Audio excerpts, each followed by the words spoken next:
根据这个5周年呢，我们要制定一个宣传报道方案，来重点去展现一下这5年来我们舰上涌现的先进典型。一场推选典型人物代表的宣传策划会正在热烈讨论中。他的经历相当丰富，细心对女舰员的一个关心。着舰的时候，他们是在深舱之下。你这样提出来的，你肯定是想说，那你先对啊，提出来你的，你先提出来你的嘛。刚才新楼，所以我想问一下，你告诉我你们就是曾小强班长，曾小强班长，曾小强。一番激烈讨论过后，有着24年军龄的2级军事长曾小祥成为大家集体聚焦的第1张面孔。休更之后，老班长曾小祥都会准时回到自己的站位上，开启新一轮的值班。锅炉高酸度运营，检查系统装备。检查系统装备。山东舰实际上在船坞的时候，我们就已经来了。我们是看着山东舰从1块钢板那个焊接起来的，达到今天这个规模的时候，我熟悉的机舱的每一个角角落落，每一根管路的转弯、法兰的连接，我都比较清楚。我们的工作环境主要设计了有3高，高温，温度一般在45度左右吧，高湿，湿度应该在80%左右，还有高噪音。所以说每次下去检查，基本上一下去就是好像穿着衣服在沙漠里面行走一样，辛苦归辛苦，但是也很快乐。快乐在哪个地方呢？看着自己执掌的装备很平稳，正常的运行，发挥它的这个功率。曾小祥和战友所负责的站位堪称航母的心脏，航母跑得快不快、稳不稳，动力都源于此。由于岗位的特殊性质，我最长的时间是1个月没见着太阳。原来我有一句话，除了在睡觉，就是在机舱。有时候吃饭的时候都在机舱里吃。随着那个现在对这项设备对装置越来越了解了，越来越放心了，把它的性能脾气都摸得比较清楚了，压力就减轻了。在接近50摄氏度的机舱进行检查，5到5分钟就已满头大汗，而曾小祥却能在这里游刃有余。看着山东舰从一个幼儿，从一个少年，在一个奋力奔向那个远海的一个青年也好，这是感觉很自豪，也很光荣吧。实际上装备和咱们人是一样的，你给他多一点关心，多一点爱护，或者是更关注他这个状态，他在关键时候他就会能救你的命。从这地方过来了2道弯，完了以后现在直接从这儿过来以后，把它弧改成45度弧度了。无人机就是这么神奇，就差那么一点。从辽宁舰到山东舰，曾小祥作为第1批舰员，全程参与了试验训练的各个阶段。我国航母一步步发展到今天，曾小祥等老班长就像龙骨一样，发挥着关键的支撑作用。就是战友们都称我们第1批舰员为航母的龙骨和航母的脊梁。我认为这是一种称谓，更是一份责任，就是时刻要求提醒我们，在干好本职工作的前提下，不断把我们手中的装备发挥到最大潜能。只要上级一声令下，我们能拉得起、挺得住、打得胜，这应该是对航母龙骨的最好的一个诠释吧。尽管身处水线之下，看不到阳光，但曾小祥他们带着对工作的热爱与责任感，为山东舰的每一次远行保驾护航。我们在后摇挂了2幅地图，一幅中国地图和一幅世界地图。山东舰从大连建造到渤海湾试验，到我们一路向南，沿着祖国的海岸线一直不断向前。随着山东舰的经纬坐标，我们发现我们离陆地越来越远，离更远的大海更近了。我相信在未来的时间，我们会走得更远，向世界任何一个角落进发的。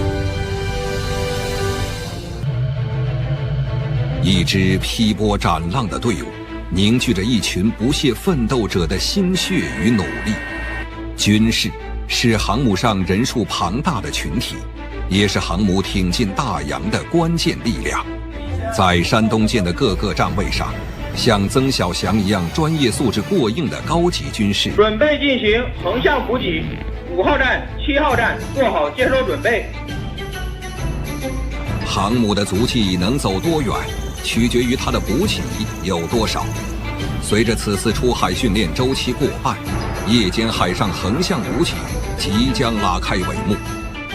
大家一定要提高精神啊，注意力集中，然后一定要注意我们自己之前协同的动作，知道自己是什么职责，什么时间在哪个位置就位，好吧？希望大家这次海上横向补给作业中，负责指挥的薛金龙成为新闻中心宣传的第2张面孔。注意脚下，不要乱，没事，慢点，人都绕过来，距离左和电话线牵引时分别牵引，啊，好吧？放锚的时候可以把这个抬起来。会抛锚，懂截缆，指挥补给，能在塔台调度飞机，也能在驾驶室指挥航行。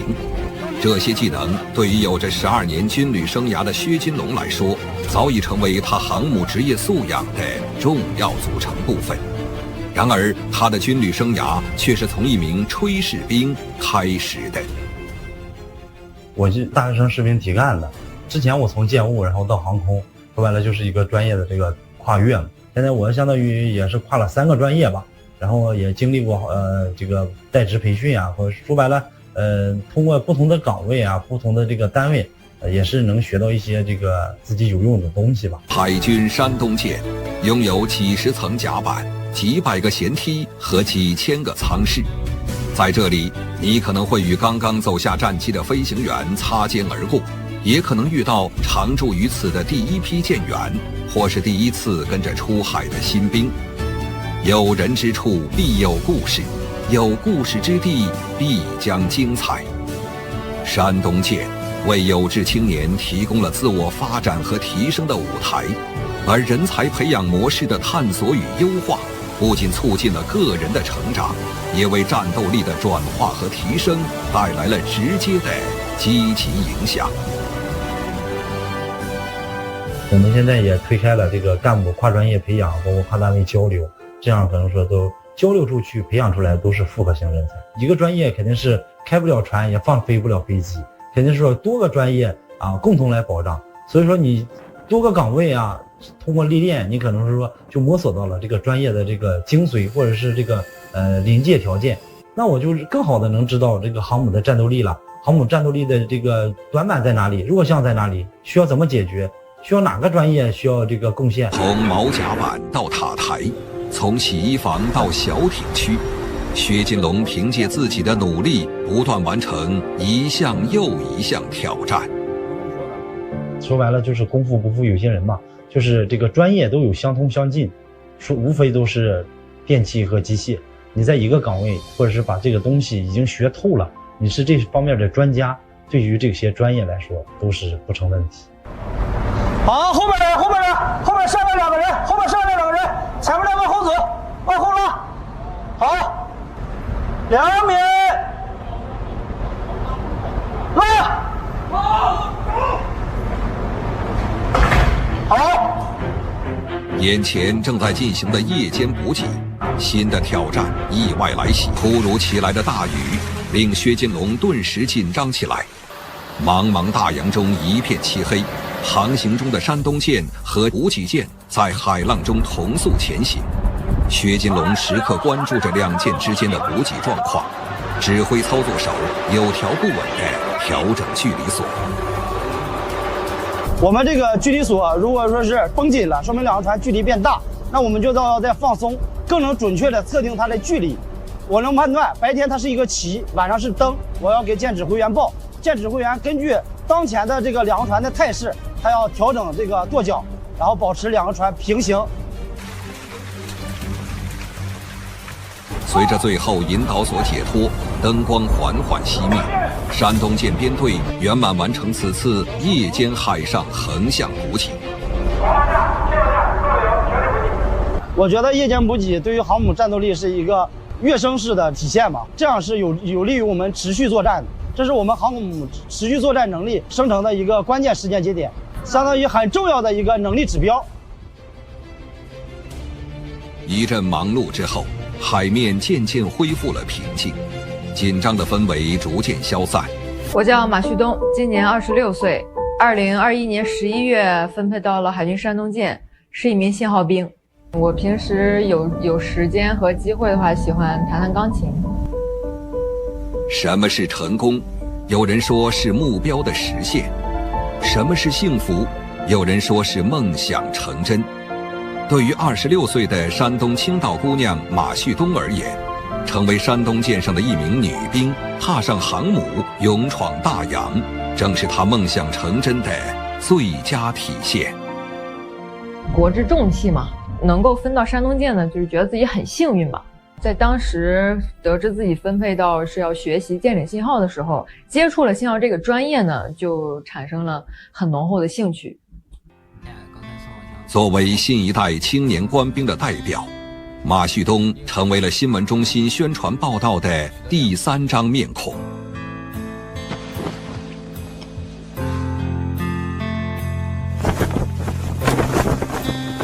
今天下午我们进行首期的收发报训练，现在我们模拟电磁静默，然后我们需要用手旗来给属舰发送报文。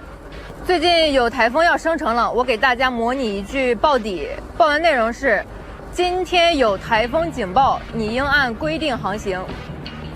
手旗发报是信号兵用来通信的保底手段，主要通过变换不同的手势和部位来表示字母及情境符号，从而传达信息。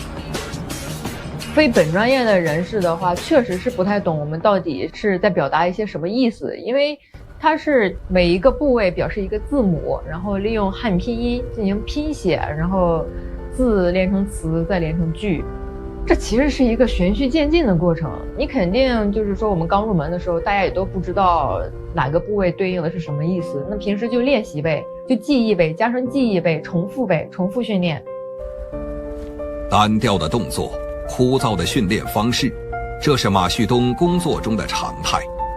从一名学园艺专业的地方大学生到荣立2等功的航母女兵，她仅用了2年时间。那么在她的成长与蜕变背后，又隐藏着怎样的故事呢？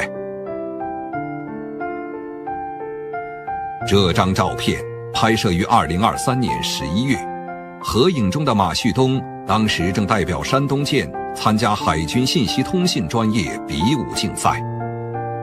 之前的话，我们山东舰我们信号专业是没有参加过这个层级的一个比武的。其次的话，其实我本人就是一个性格上就是一个不服输的一个人，然后就有着那种见第一就争，见红旗就扛的一个想法，想给这段时间非常努力的自己一个满意的一个答卷。为了在此次比武上取得好成绩，马旭东全身心投入到专业知识和技能的学习训练中，将所学专业练得精湛，力求达到极致。比武的这段经历可以说是我军旅生涯，目前军旅生涯，甚至是此后军旅生涯，就是最难忘的一段经历。不在于它的荣誉有多么的耀眼，而是在于说这段日子真的是很艰难、很苦、很辛苦。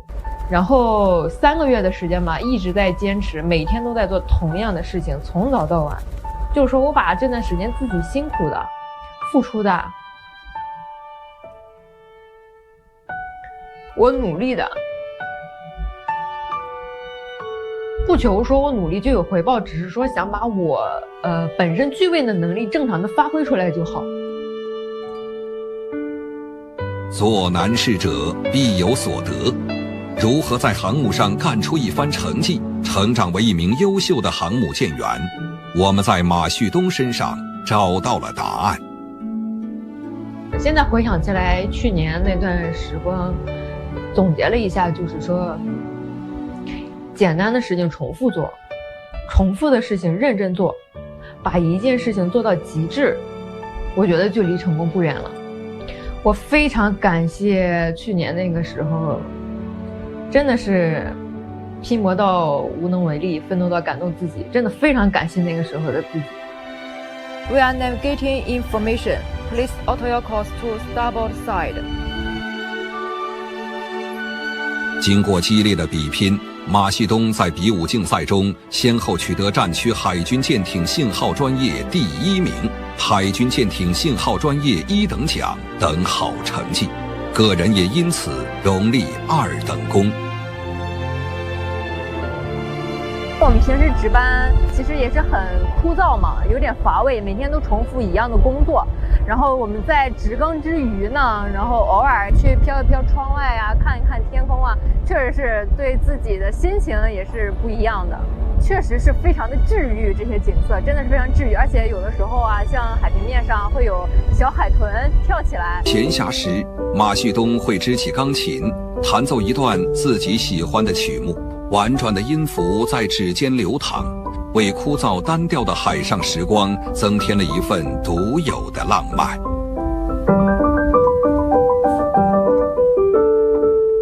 我觉得山东舰像一幅画，但是它不是一幅普通的画，它不是由画家执笔绘画出来已经定型的一幅画，而是它随着时间的推移，随着各种任务的一个打磨吧，然后经历了很多风雨洗礼自己去成长壮大的一幅画。烦恼说拜拜，对所有的烦恼说嗨嗨，亲爱的生日快乐，每一天都精彩，都精彩。